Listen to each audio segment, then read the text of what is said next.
Microsoft will report fiscal second quarter results this week, and there are a couple of important things that we'll be watching. One, we already got details from Gartner and IDC on estimates of PC sales for the fourth quarter. Gartner expects that they were down about 8% year over year, and IDC estimates that they were down about 10.6%. So obviously a bit of a headwind for Windows sales.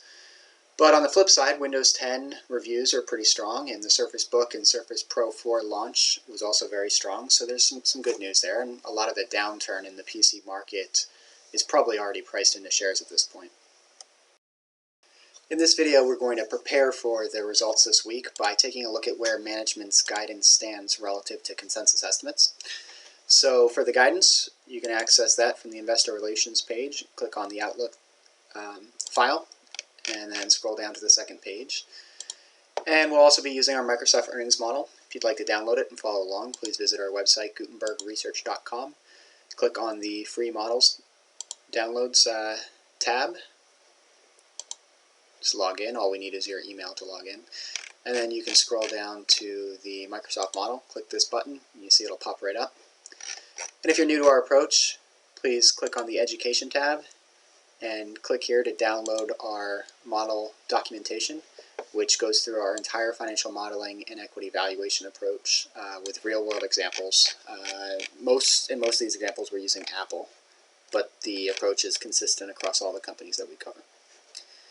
And with that, let's get back to the guidance and our model. So Microsoft's guidance is actually much more robust than some of the other companies that we cover. They give us revenue ranges for each one of their operating segments. They give us cost of goods sold and OPEX items, other income and expenses, and a tax rate. So they don't explicitly say what EPS is, but they basically give us all of the inputs that we need to calculate it. So with that, let's take a look at where they stand relative to consensus estimates.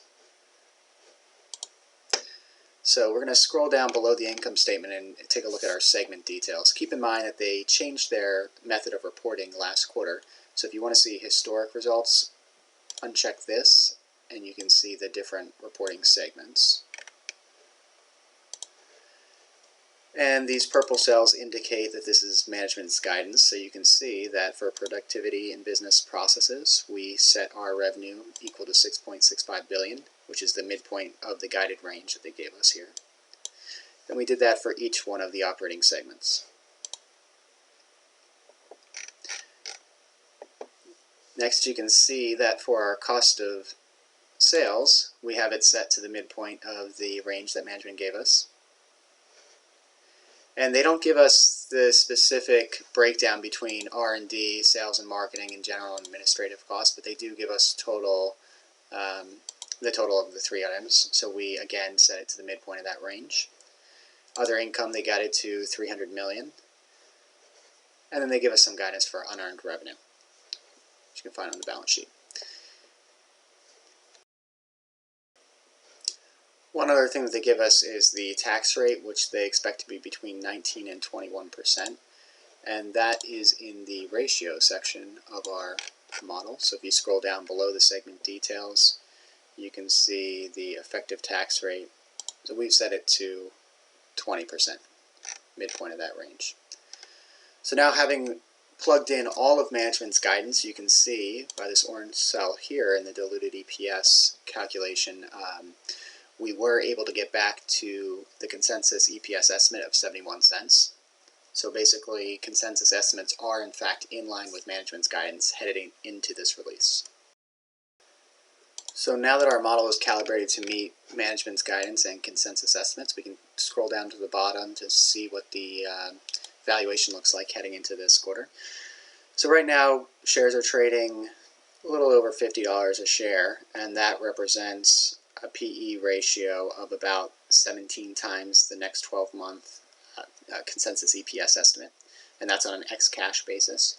So that's at about the average over the last 3 months. So this says that it's probably fairly priced. You know, it could go one way or another. If they have another strong quarter, you could see a bit of multiple expansion here. Then on a discounted cash flow valuation basis, we have updated our volatility and our interest rates for this past quarter. So volatility actually came down just a bit from last quarter, but we have seen some very strong volatility movements over the last couple of weeks, so there's a good chance that this will be higher next quarter.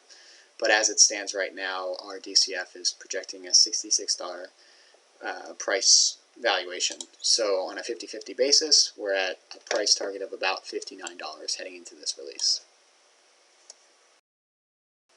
Be sure to check back after the earnings call this quarter. We'll update this December quarter details in the model, and we'll plug in management's new guidance and see what the impact is on share valuation and earnings. And if you're interested in financial modeling, please be sure to subscribe to our YouTube channel. Thanks for watching.